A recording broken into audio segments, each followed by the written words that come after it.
सर्वावतार धर्तारं भुक्ति मुक्ति प्रदायकम्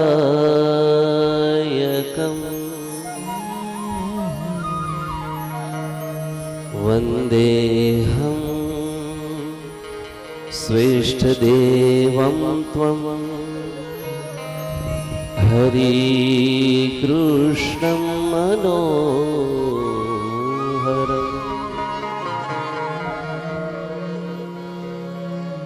ॐ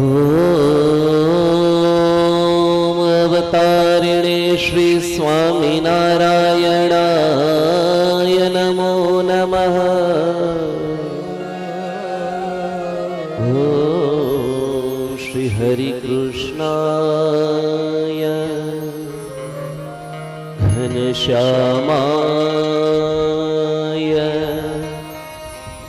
नीलकण्ठाय नमो नमः।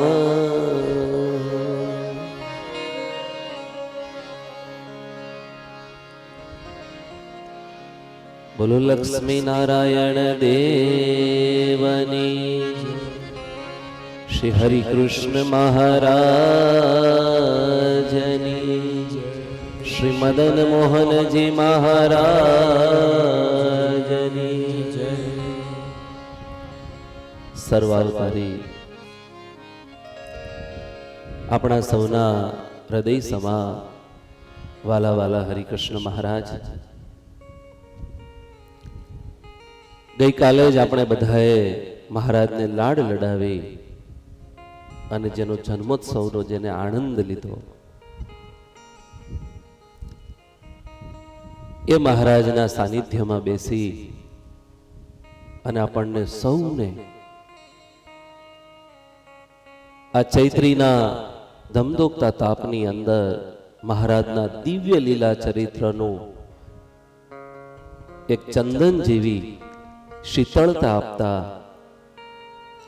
સમગ્ર ચૈત્રી સમયાનું જેમના દ્વારા આયોજન થયું છે, અમારા જેવા અનેક યુવાન સંતો જેમને હૂંફ આપે, જેમના દ્વારા એમને પ્રેરણા મળે એવા પૂજ્ય નવતમ પ્રકાશદાસજી સ્વામીના ચરણોમાં વંદન. વિશેષ આપણી સભામાં ઉપસ્થિત વડીલ સંતોમાં પૂજ્ય બાપુ સ્વામી, પૂજ્ય હરિઓમ સ્વામી, પૂજ્ય સર્વે સંતો ઉપસ્થિત છે. આપ સૌને વ્યાસારૂઢે બિરાજી, જેમની વાણીમાં મધુરતા, જેમના વ્યવહારમાં સરળતા, જેમને હમણાં કીધું એવી રીતે વિદુરજીના ઘરે જે પ્રેમ મળે, જ્યાં નારાયણચરણ શાસ્ત્રી ઊભા હોય ત્યાં જમવાનો પણ પ્રેમ, અને જ્યાં લાગણી મળે અને સત્સંગ માટે એમને હંમેશા ચિંતા રહે એવા વક્તા મહોદય શાસ્ત્રી સ્વામી નારાયણ ચરણદાસજી સ્વામી, સર્વે પધારેલા ભાવિક ભક્તોને ભાવથી જય સ્વામિનારાયણ.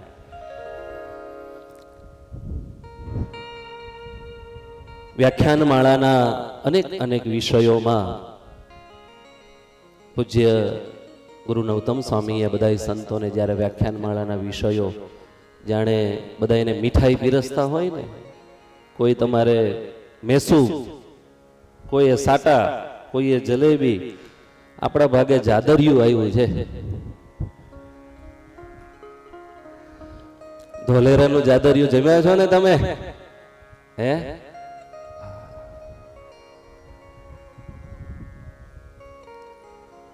ધોલેરા ધામની દિવ્ય લીલા આપણે વારે વારે કહીએ, 68 તીરથ ચરણે કોટી ગયા કાશી. જ્યાં મહારાજ પધારે, જ્યાં સંતો પધારે, જ્યાં ભગવાનના મુક્તો પધારે, એ જગ્યાને આપણે સામાન્ય ન જ ગણી શકાય. એ પદરજ, એ ધરા, એ મદન મોહનજી મહારાજની રમણ સ્થલી જેને કહી શકીએ, એ આપણું ધોલેરા ધામ. અને હરિલીલા અમૃતની અંદર તો વિહારી લાલજી મહારાજે પાને પાને મહારાજના જ્યાં પદરજ પડ્યા હોય એ ધરાને સામાન્ય નથી ગણી. પ્રભુ પદરજ હોય જે હઠામ, સતત વસે જઈ તીર્થ ત્યાં તમામ. ભગવાન શ્રી કૃષ્ણ ગીતાજીની અંદર પોતાના સખા એટલે મિત્ર અર્જુનજીને કહે છે કે હે અર્જુન, જન્મ કર્મ ચ મે દિવ્યમ યો વેત્તિ તત્વતઃ ત્યક્ત્વા દેહમ પુનર્જન્મ નૈતિ મામેતિ સોર્જુન. હે અર્જુન, મમ જન્મ મમ કર્મ આ બંને દિવ્ય છે. આપણે મહારાજનું પ્રગટ થવું એ દિવ્ય છે. ભગવાનના ચરિત્રો એ દિવ્ય છે. અને એ ચરિત્રને કોઈ સાંભળે, કોઈ ગાય, કોઈ એનું ધ્યાન કરે એ પણ દિવ્યતાને પામે. આપણે અહીંયા વડતાલમાં હોઈએ, સવારે તમે જાગો, અહીંયા જેવો ઉતારામાં ઉતર્યા હોય તો તમે જ્યારે જાગો ને અને ઉતારામાં બેઠા હોય તો સીધા આપણે સ્નાન કરવા ના જવું.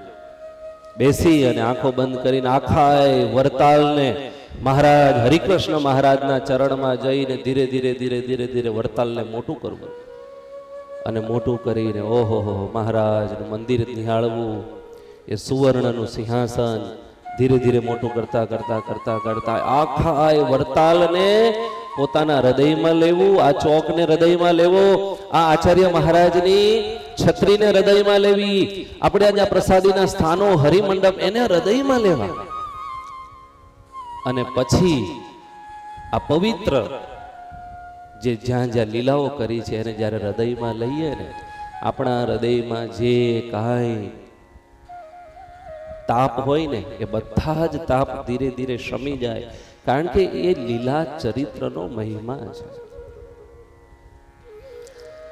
સ્વામિનારાયણ ભગવાન નીલકંઠ વર્ણી વેશે ધોલેરાની અંદર 1856માં વડગામ 77 નો આરો ઉતરીને મહારાજ ભડિયાદ પધાર્યા અને ભડિયાદથી મહારાજ ધોલેરા પધાર્યા છે.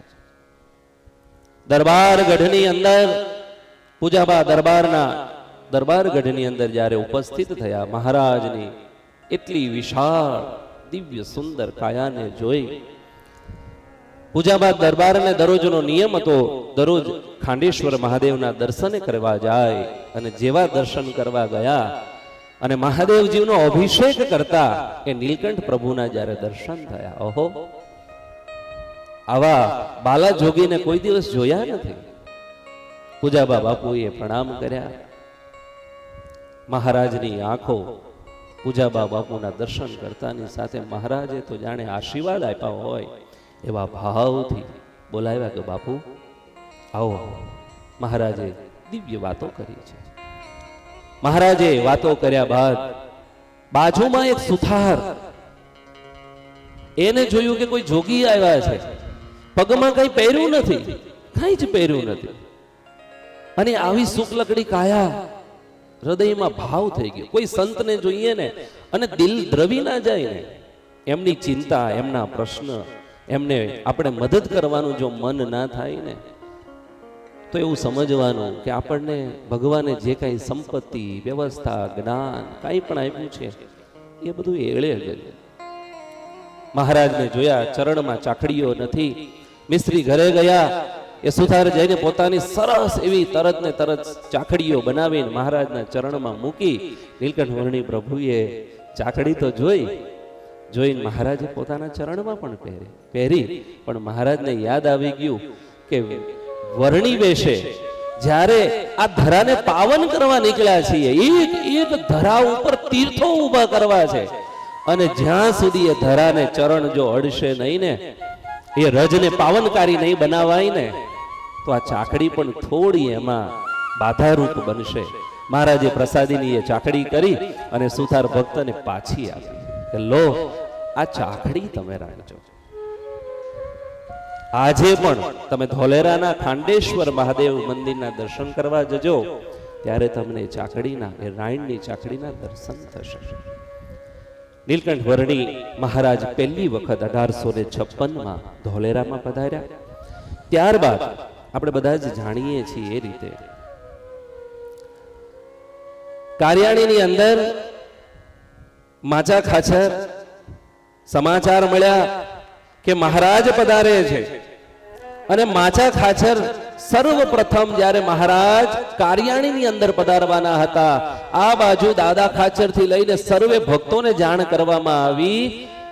એ વખતે માચા ખાચરે ધોલેરાના નરેશ, પૂજાભાઈ દરબાર, ફૂલીબા અને અજુબાને પણ આમંત્રણ મોકલ્યું હતું કે અમારે ત્યાં સ્વામિનારાયણ ભગવાન જે પધારવાના છે, આ પરિવાર સહિત પધારજો. અને પહેલી વખત જ્યારે મહારાજ 1860માં કાર્યાણીની અંદર જ્યારે પધારે છે, ત્યારે ધોલેરાના નરેશ ત્યાં પણ પધારે છે, દર્શન કર્યા.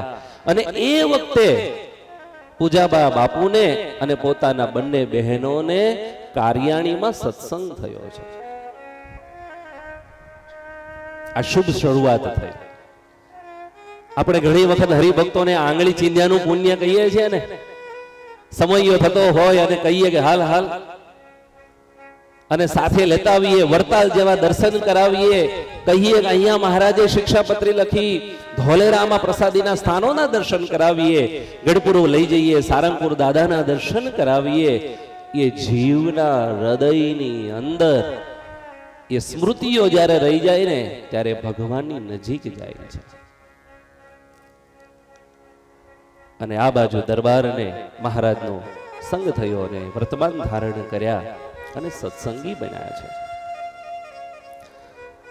અનેક લીલા ચરિત્રો આપણે બધા જાણીએ છીએ. એમ ધોલેરામાં ઘણા બધા સંતોએ તમારી સમક્ષ બહુ બધી વાતો કરી હશે, પણ મહારાજના મુક્તાત્મા કહી શકાય એવા અજુબા અને ફૂલીબા. જે અજુબા અને ફૂલીબા કોણ હતા તો થોડીક સ્પષ્ટતા કરીએ. પૂજાબા બાપુના સગા બેન એટલે અજુબા,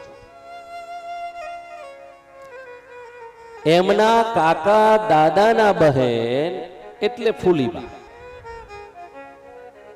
આ થોડું સ્પષ્ટ સમજવું છે. બે બહેનો છે, પણ અજુબા એ સગા બહેન છે અને ફૂલીબા છે એ પોતાના કાકા દાદાના બહેન છે.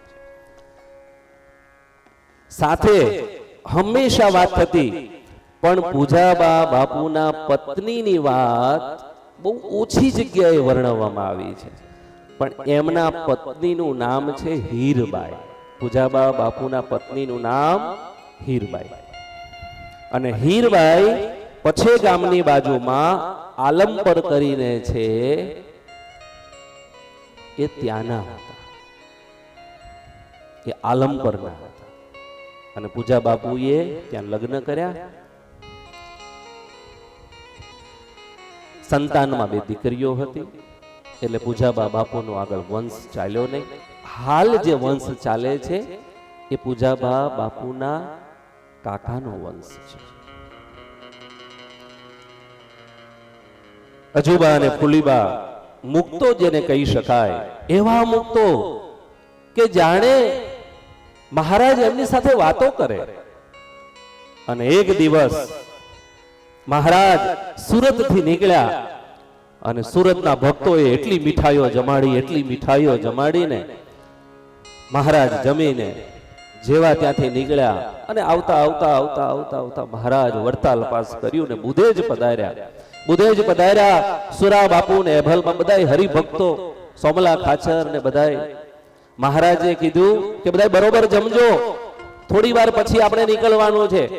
હમણાં તો એવું લાગે છે કે આજે રોકાઈ જશું, આવતીકાલે નીકળશું. આટલું સાંભળ્યું ને સુરા બાપુ કે આજે તો પછી હવે શાંતિથી થાકોડો લાગ્યો છે, બરાબર જમી લેવા દે. હકીકતમાં જમવામાં છે ને નિયમ છે, 50% ભોજન કરવું, 25% પ્રવાહી લેવું અને 25% છે ને ખાલી રાખવું. સુરા બાપુએ છે ને ઓવર સ્ટોક કરી દીધો 100%. લાડવા બરાબરનું જમીન બુધેજમાં અઠીભાઈ દરબાર કેવું જમાડે. અને પેલા મહારાજે વાત કરી કે અમે આયા હતા તો ખોરી જાર જમાડી હતી. અરે મહારાજ ખોરી જાર જમાડી, હવે તો તમને બરાબર જમાડવા એમ કરીને એવા જમાડ્યા. બરાબર આમ પગ લાંબા કરીને સુરા બાપુ જેવા આડા પડ્યા, પડખે થયા. મહારાજ આવીને કે હેડો બાપુ ધોલેરા જઈએ. અલ્યા બાપુ મહારાજ સવારે જવાની વાત કરતા હતા ને, હેડો ને હવે જતા રહીએ. વહેલા ધોલેરા આવે. સોમલો ખાચર કે આ મહારાજ છે ને ખવડાવીને માની નાખશે. પેલા તો કે જમો, હવે શાંતિથી સુવાનું હતું. મહારાજની સામે કઈ ચાલે નહીં, ઊભા થયા, ચાલતા થયા, એ ચાલ્યા. નજીક ધોલેરા આવ્યું અને એ વખતે પાછા સુરા બાપુ કે મહારાજ ભૂખ તો લાગી. હમણાં કે જમવાનું કહેતા હતા અને પાછી ભૂખ લાગી. તો કે હા, પણ હવે કઈક જુદું જમવું છે. જુદું. મહારાજ કે જુદું એટલે કે મનપસંદ જમવું છે. મહારાજ કે મનપસંદ અહીંયા ક્યાં તમારે જમવું છે? નજીકમાં ધોલેરા છે, ધોલેરા જઈને મનપસંદ સંકલ્પ કરો બધાય. અત્યારે જે છે ને બધી વ્યવસ્થા, જે સંકલ્પ કરો ને ટચ કરો તો 10-20 મિનિટ અડધી કલાક પછી તમારા ડોર ઉપર નોક થાય કે બોલો તમારું આ બધું આવી ગયું, તમે જે મંગાવ્યું હતું ને. પણ એ બધું જમાય નહીં એવું હોય. પણ આ તો મહારાજે કીધું અને સુરા બાપુએ ને સોમલા ખાચરે ને બીજા બધા દરબારો બધાએ સંકલ્પ કરવા માંડ્યા. એ મોટું લાંબુ મેનુ લિસ્ટ તૈયાર કર્યું અને બધાએ સંકલ્પ કર્યા. આ બાજુ સંકલ્પ કર્યા અને સ્વપ્નાની અંદર અજુબાને સપનું આવ્યું. જે સંકલ્પ કરતા જાય ને મહારાજ સામે સપનામાં દર્શન આપે અને દર્શન આપી અજુબાને કીધું કે અમે રાત્રિના સમયે પધારશું. દરબારો બધા ભૂખ્યા થયા છે, તમે તૈયારી કરો. સ્વપ્નામાં દર્શન થયા.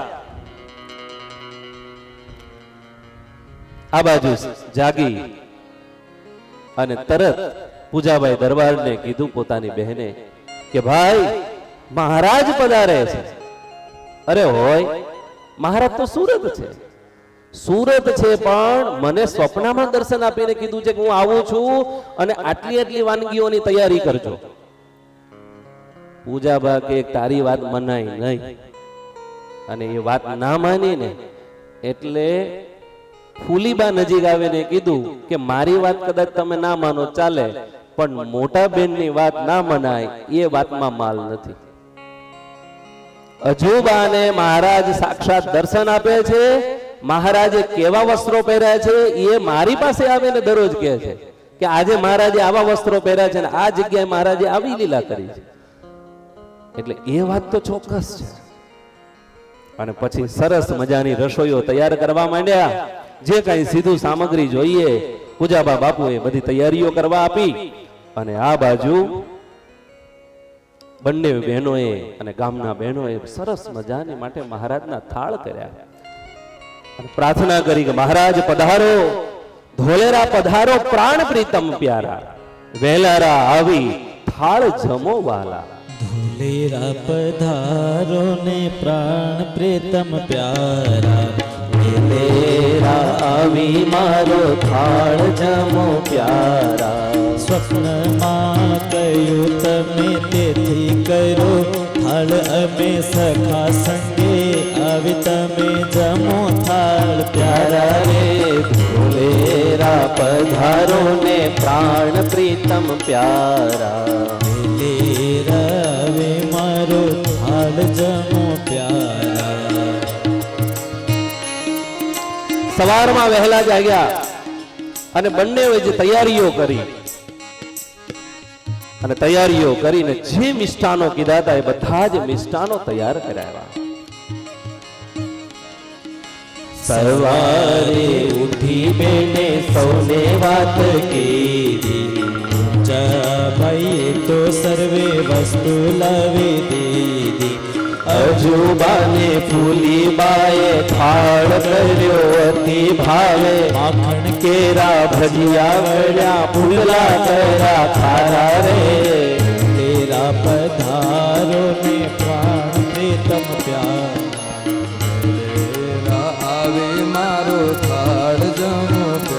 મહારાજના સ્વાગત સમયા થયા. દરબાર ગઢની અંદર મહારાજ બિરાજમાન થયા. પાટલા ઢલાવીને મહારાજની પંક્તિ કરીને મહારાજને પીરસવા માંડ્યા. દરબારો પણ મહારાજની સમક્ષ પ્રસાદ લેવા બેઠા છે. સુરા બાપુ ને બધા જેને જે વાનગીઓ પસંદ કરી હતી બધાની થાળીઓ અલગ અલગ રીતે તૈયાર કરીને અજુબા ફૂલીબાઈ બધાને થાળ જમાડ્યો છે. અને ગરમ ગરમ ભજીયા અને વડા અને પુડલા અને તૈયાર કરાવ્યા. મહારાજે જમવાની શરૂઆત કરી.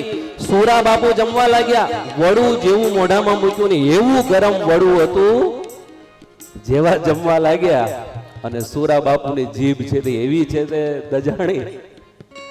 વડું ચોટ્યું બરાબરનું. હવે ના બહાર કઢાય. ઘણી વખત બટેકા વડા હોય ને એમાં લોચો પડે. બટેકું અંદર ગરમ હોય, બહાર બહુ ના લાગે. એટલે પેલા બટેકા વડાને હંમેશા તોડીને ખાવાનું, સીધું ન મુકાય. એક વખત એક ભગત હતા.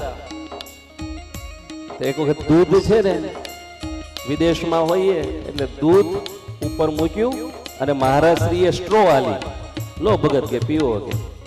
ગરમ દૂધ હોય ને એમાં સ્ટ્રો સાથે લેવામાં આવે શું થાય? વડું હતું અને ગરમ.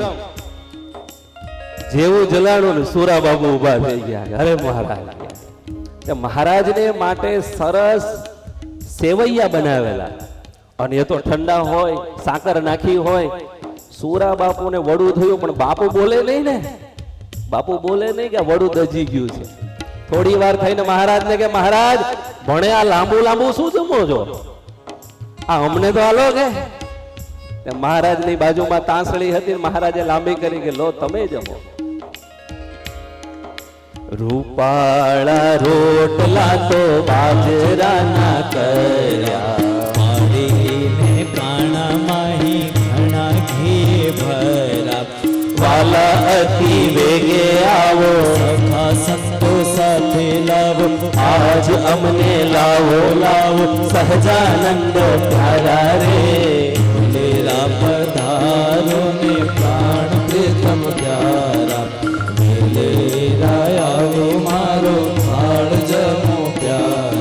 આજે તો દરબારો બધા ગળ્યું જમીન એવા થાક્યા હતા એટલે તીખો ને તમતમો થાળ બનાવડાયો.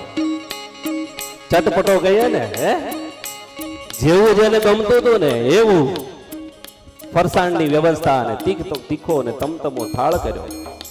પ્રદેશ ભાલ ધર્મ લાલ વાલો જાણે, આપે છે આવી બહુ સુખ ટાણે ટાણે. ભોલેરાના પ્રેમી ભક્તો હતા એ તો અક્ષર મુક્તો. આન જીવન અક્ષરપતિ ભાવો નારા રે. ભોલેરા પધારો ને પ્રાણ પ્રીતમ પ્યારા. વેલેરા આવે મારો થાળ જમો પ્યારા. મહારાજે સાથે ભક્તો હતા બધાનો સંકલ્પ મહારાજે ધોલેરામાં પૂર્યો. અને તમે જુઓ તો ખરા, એક વાનગી એવી બનાવે ને આજે આપણે બધા વખાણ કરીએ, માખણના ભજીયા. બહુ બધું બનાવવાની જરૂર નહીં, યુનિક બનાવવા. બહુ બધું કરવાની જરૂર નથી. કાંઈક એવું હોય, એવું આમ અલગ હોય કે એક વાત આપણી છે ને આમ જેને પેટર્ન કહેવાય ને, એક પેટર્ન કહેવાય. એ માખણના ભજીયા છે તે તમે વાત તો કરી શાસ્ત્રી સ્વામીએ કે એ વખતે છે વિદુરજીએ બધું કંઈક આમ કીધું ને બધી રેસીપી આપી, પણ રેસીપી પેટર્ન પછી ધોલેરામાં થઈ. હો બાબુ, માખણના ભજીયાની એ પેટર્ન છે તે અજુબાને ફૂલીબાઈ કરાવે. અને એમાં કઈ બહુ અઘરું નથી. માખણના ભજીયા છે ને હવે તો રેફ્રિજરેટર થઈ ગયા છે. તમે સરસ વ્યવસ્થા કરી દો, ગોળીઓ વાળી દો અને ઉપરનું જે હોય ને એ પડ થોડુંક છે ને મજબૂત રાખવાનું. આપણે ગોળું કરીએ ને ચણાના લોટનું, એ થોડું મજબૂત રાખો અને ધીરે રહીને પછી છે તેમાં મૂકશો ને એટલે જેમ આપણે કેળાના ભજીયા તૈયાર કરીએ ને એવી રીતે પ્રેમથી થશે. અને એમાં થોડું જ માખણ ઓગળશે, બીજું રહેશે, પણ એમાં માખણનો મીઠો સ્વાદ તમને ભજીયામાં જરૂર આવશે. એટલે મહારાજને ધરાવીને તમે પ્રેમથી જમી શકશો. ધોલેરાની અંદર આપ બધાય જાણો છો એમ મહારાજે 6 ધામો કર્યા. એ 6 ધામોમાં સૌથી વધારે સંતોને તકલીફ પડી હોય, આજે પણ એક વસ્તુ પણ જોઈતી હોય ને તો અમદાવાદ દૂરથી જવું પડે છે. આજે પણ તો એ વખતે નિષ્કુળાનંદ સ્વામી, ત્યાગાનંદ સ્વામી, ભાઈ આત્માનંદ સ્વામી, અક્ષરાનંદ સ્વામી, આ બધા સંતોએ મહારાજના વચને સુખ દુઃખ સહીને ધોલેરાની એ મંદિરના નિર્માણ કાર્યોની શરૂઆત કરાવી. મહારાજનો સંકલ્પ હતો. મહારાજે ભોજન કર્યા પછી બીજા દિવસે મહારાજે માણકી ઘોડી લઈ અને મહારાજ ધોલેરામાં જ્યારે માણકી ઘોડી લઈને નીકળ્યા, મહારાજ એક પછી એક જગ્યાઓ જોતા જોતા જોતા મહારાજે કીધું કે આપણે એક સરસ મંદિર કરવું છે અને મંદિર નિર્માણ કરવાને માટે તમે જગ્યાનું નિર્માણ કરો, જગ્યાઓનું પસંદગી કરો.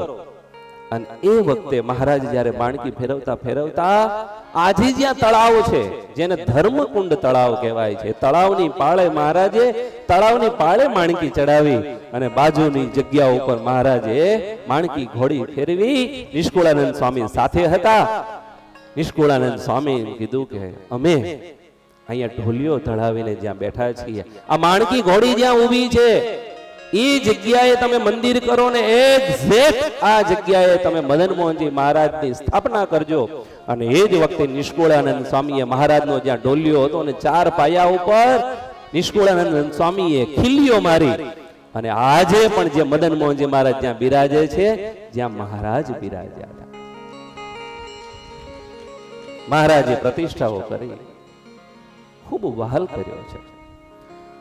મહારાજે પ્રતિષ્ઠા કરી.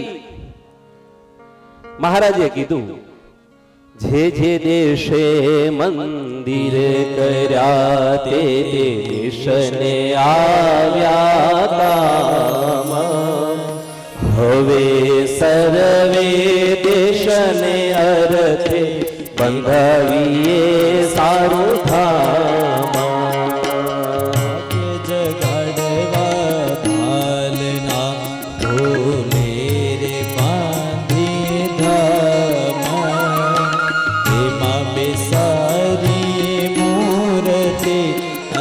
શોભિત સુંદર શ્યામ. આ મહારાજનો કોલ છે. ધોલેરામાં મંદિર થવું એ મહારાજનો પોતાનો સંકલ્પ છે. મહારાજે નક્કી કર્યું છે કે આ બંદર છે અને આ જગ્યાએ દેશ પરદેશના લોકો આવશે અને દર્શન કરવા આવશે, એટલે અમારે ભાલમાં મંદિરનું નિર્માણ કરવું છે. અને ભક્તો, તમને ખબર હશે જ, આજે 120 કિલોમીટરના અંતરમાં ધોલેરા સર ડેવલપ થઈ ગયું છે. અને મદન મોહનજી મહારાજના ચરણથી લઈને પાછળના ભાગે એક જ સેઢા ઉપર 200 વીઘા જમીન મદન મોહનજી મહારાજ એ જગ્યા ઉપર બિરાજે છે.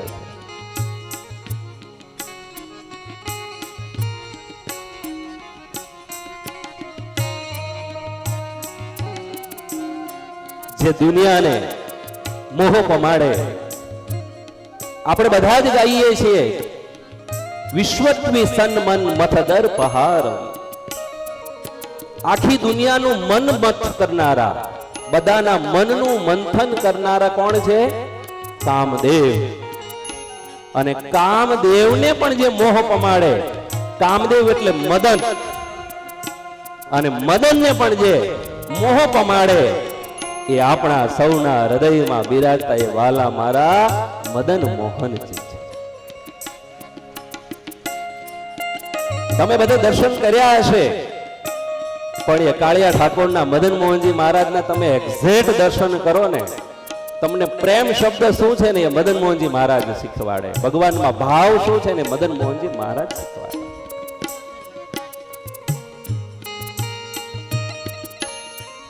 અને ધોલેરાના સંતો અને ધોલેરાના સ્થાનિક લોકોએ તો ધોલેરા માટે પછી તો કહેવત કરી, ધૂળ ગામ ધોલેરા. બાપુ સ્વામી બેઠા છે. ધૂળ ગામ ધોલેરા, બંદર ગામ બારા, પાણી પીવા ખારા, કાંઠા ઘઉંની રોટલી અને તોય ધોલેરા સારા. હવે બધાને પ્રતીતિ થઈ ગઈ કે હા વાત સાચી છે. અને પહેલા એવું કહેવાતું કે 6 મંદિરના ઘઉં 12 મહિનાના ધોલેરા મંદિર પૂરું પાડતું હતું. આવતા સમયમાં એટલું સરસ આપણું અત્યારે જે મંડળ છે, એટલે આપણું જે અત્યારે બોર્ડ છે, પૂજ્ય મહારાજશ્રી છે, બધા વડીલ સંતો છે, પૂજ્ય જ્ઞાનજીવન સ્વામી, પૂજ્ય નિત્ય સ્વરૂપ સ્વામી, બધા સદગુરુ સંતો ધોલેરા માટે એટલી ચિંતા કરી રહ્યા છે. પૂજ્ય દેવ સ્વામી, પૂજ્ય સંત સ્વામી, જે પેલા જે ઘઉં પૂરા પાડતા હતા ને, એવો જ સુવર્ણ કાલ આ ધોલેરા દ્વિશતાબ્દી મહોત્સવ પછી ધોલેરા ધામનો આવી રહ્યો છે. અને એવો દિવ્ય આવશે કે આપણને બધાને આનંદ થશે. આજે ખૂબ સુખી થયા છે, દરબારો પણ ખૂબ સુખી થયા છે. આપણે બધાએ વાતો કરીએ છીએ. નાની એવી એક વાત કેવી છે, છેલ્લું લીલા ચરિત્ર. એક દિવસ મહારાજ કાનમ પ્રદેશથી ફરતા ફરતા મહારાજ પધાર્યા અને ગલિયાણા અને ભોળાદ આવ્યા અને ભોળાદથી કમિયાળા આવ્યા. અને કમિયાળામાં જ્યારે આવ્યા એ વખતે અદ્ભુતાનંદ સ્વામી મહારાજની સાથે હતા. અને દાદાભાઈ વણારે મહારાજને માટે એક ગાંડો નામનો બળદ મહારાજને ભેટ આપ્યો. જેવો ભેટ આપ્યો, બળદ બહુ સારો. નિત્યાનંદ સ્વામી મહારાજ નિત્યાનંદ સ્વામી અદ્ભુતાનંદ સ્વામીની નજીક આવીને કહે કે આ તો ભાલનો બળદ છે. મહારાજને કહો કે તમે બળદ લઈ લો તો ધોલેરા મંદિરના કામમાં લાગશે. અદ્ભુતાનંદ સ્વામી મહારાજની પાસે જઈને કહે કે મહારાજ, આ સરસ વણારે તમને બળદ આપ્યો છે, અમને આપો ને. એટલે આજનું ટ્રેક્ટર એ વખતનો બળદ. મહારાજ કે એના મળે, અમારે ગઢપુર લઈ જવાનો છે. અરે મહારાજ, ગઢપુરમાં તો આટલા બધા બળદ છે, અમને એકય નથી. અમારે છે ને ગાડીઓ જોતી હોય ને તો પેલા ચિઠ્ઠી લખવી પડે કે બાપા એક ગાડી છે, બીજી આવજો. તો કે બીજી શું કરવી છે? અરે બાપા સત્સંગ વિચરણ કરવું છે. તો કે હા વાંધો નહીં, રાખજો. કે તો તરત મહારાજને કીધું કે મહારાજ એક બળદ જોઈએ છે ધોલેરા માટે. મહારાજ કે ગઢપુર હમણાં જરૂર છે, પણ એક કામ કરો, તમે મારી સાથે ચાલો. એટલે અદ્ભુતાનંદ સ્વામીને મહારાજ સાથે લઈને ગાંફ આવ્યા. મહારાજ રોકાણા. ભક્તોએ મહારાજનું સ્વાગત કર્યું, સરસ જમાડ્યા. પૂજા બાપુ પણ સાથે છે. બીજા દિવસે ફરીથી સરસ ધોલેરાના બધી વાતો કરી. થોડી વાર થઈ એટલે મહારાજને ગાંફની અંદર એ જગ્યાએ બીજો બળદ આપવામાં આવ્યો. એનું નામ પારેવો. ગાંડો બળદ ત્યાંથી મળ્યો અને ગાંફમાંથી પારેવો બળદ મળ્યો. આ ગાંડો અને પારેવો આ બે બળદની પેર થઈ. એટલે મહારાજે અદ્ભુતાનંદ સ્વામીને નજીક બોલાવીને કીધું કે સ્વામી, અમે જાણીએ છીએ તમે દૂર જાઓ છો, વિવડો કરો છો, ખાડો કરો છો, કાંસાની જે પેલું આપણે અત્યારે બાઉલ કહીએ ને, તાંસળી, અમારે થોડું પેલું હવે અપડેટ થઈ ગયું છે, એટલે કાંસાની તાંસળી, એની વડે કે તમે પાણી ભરો છો. પછી એ ડોળું પાણી હોય, શાંત થાય, 7-8 કલાક પછી તમે પીવો છો એ મીઠું પાણી. એટલે સ્વામી, તમે જાતે લેવા જાઓ છો ને, આ બે બળદ લઈ જાઓ. એટલું નહીં, એક કામ કરો, અમારું વાલમ નામનું આ ગાડું છે, જેમાં મહારાજ પોતે બેઠા હતા. એ વાલમ નામનું ગાડું હતું. મહારાજ કે આ ગાડું તમે સ્વામી લઈ જાઓ. તો મહારાજ, તમે ગાડું અમને આપો છો, તમે કેવી રીતે જશો? અમે જશું, તમે લઈ જાઓ, ધોલેરા લઈ જાઓ. મહારાજનું વાલમ નામનું ગાડું, મહારાજના બેવ બળદ મહારાજે ધોલેરા મંદિરના કામ માટે અર્પણ કર્યા. મહારાજ ગાંફથી કપાસનું ભરેલા જેમાં પોટલાઓ મૂક્યા હતા, એ કપાસના પોટલાઓ વાળા ઉપર મહારાજ બેઠા અને કોળાનું ઓઠીંગણ કર્યું. કોળું હોય એનું ઓઠીંગણ કર્યું અને એનો ટેકો લઈને મહારાજ ગઢપુર પધાર્યા. ધોલેરા મંદિરના માટે સંતોના સુખને માટે, સંતોને પાણીની તકલીફ હતી એ પૂરી કરવા માટે મહારાજે પોતે દુઃખ વેઠ્યું. વાલા ભક્તો, વિશેષ કોઈ જ વાત નથી કરવી. આ બધા જ જાણો છો, સારંગપુર દાદા કષ્ટભંજન દેવ આટલા દયાળુ છે. એ દાદાની સ્થાપના કરતા પહેલા ગોપાળાનંદ સ્વામી ધોલેરા પધાર્યા અને ધર્મશાળામાં એક સિક્યુરિટી, એક પગી સંતોને જોઈ ગયો. ખબર પડી બીજા દિવસે ગાડાઓ હતા, એમાં સંતો જવાના હતા. આગલા દિવસે કીધું કે એ બધા સંતો તો બધાને રોગ થયો છે. રાત્રે વહેલા નીકળી ગયા. સવારે સંતોને બેસવાનું હતું અને સારંગપુર જવાનું હતું. એમાં એક નાના સાધુથી એવું બોલાઈ ગયું, માળા ભૂખડી આવું બોલાણું, અને એ શાપ કહી દો કે એ વાત કહી દો. એ સારંગપુર પહોંચી અને ત્યારબાદ કપરી પરિસ્થિતિ થઈ. અને આપ જાણો છો કે પછી સારંગપુરના ભક્તોએ ગોપાળાનંદ સ્વામીને પ્રાર્થના કરીને ત્યાં સારંગપુર કષ્ટભંજન દેવની સ્થાપના કરી. એની શુભ શરૂઆત, એનો ઇતિહાસ એ ધોલેરાથી છે. દાદાનો ઇતિહાસ ધોલેરાથી છે. વાલા ભક્તો, ત્યાં ખૂબ પ્રસાદીના સ્થાનો છે. ધોલેરા દ્વિશતાબ્દી મહોત્સવ આવી રહ્યો છે. તમને કોઈ કદાચ કોઈ સંતોના માધ્યમથી પ્રેરણા મળે કે સેવા કરો તો પણ બરોબર છે. આપને કદાચ કોઈ સંત પ્રેરણા કરે કે ના કરે, પણ આ તો મારા મદન મોહનજી છે, હું નહીં, મારા મહારાજ કરે છે. આ લાભ મને કેવી રીતે મળે? એવા વિચાર સાથે તમને જે સંકલ્પ થાય એ સંકલ્પ મદન મોહનજી મહારાજના ચરણમાં તમે મૂકજો. આ મદન મોહનજી મહારાજ 200 વર્ષના વાણા વહી ગયા પછી આપણને બધાઈને ખૂબ સુખિયા કરવા માટે જ્યારે આ મહારાજે આપણને આ લાહવો પ્રાપ્ત કરાવડાવ્યો છે. ધોલેરા મંદિરના કોઠારી મારા ગુરુ એવા પૂજ્ય સુખદેવ સ્વામી, આશીષચંદ કોઠારી, પુરુષોત્તમ સ્વામી, સર્વે ધોલેરા ધામના સંતો, પૂજ્ય હરિપ્રકાશ સ્વામી, હરિચરણ સ્વામી, હરિપ્રસાદ સ્વામી, બધા સંતો તો બધા ગણી ગાંઠી 10-12 સંતો છે. પણ એ બધા જ સંતોને મહારાજ ખૂબ શક્તિ પ્રેરે અને આ ધોલેરા ધામનો દ્વિશતાબ્દી મહોત્સવ આપ સૌ ભક્તોના ભાવ, પ્રેમ, સેવા, સત્સંગને અર્થે અને સમગ્ર વડતાલ ધામ સર્વ સંતોના અથાગ પ્રયત્નથી દિવ્યતાથી ભવ્યતાથી ઉજવાય એવું હરિકૃષ્ણ મહારાજના ચરણોમાં પ્રાર્થના અને સંકલ્પ કરી મારી આ વ્યાખ્યાન માળાને હું પૂર્ણ કરું છું. બોલો હરિકૃષ્ણ મહારાજની, શ્રી મદન મોહનજી મહારાજની, શ્રી મદન મોહનજી મહારાજ દ્વિશતાબ્દી મહોત્સવ કી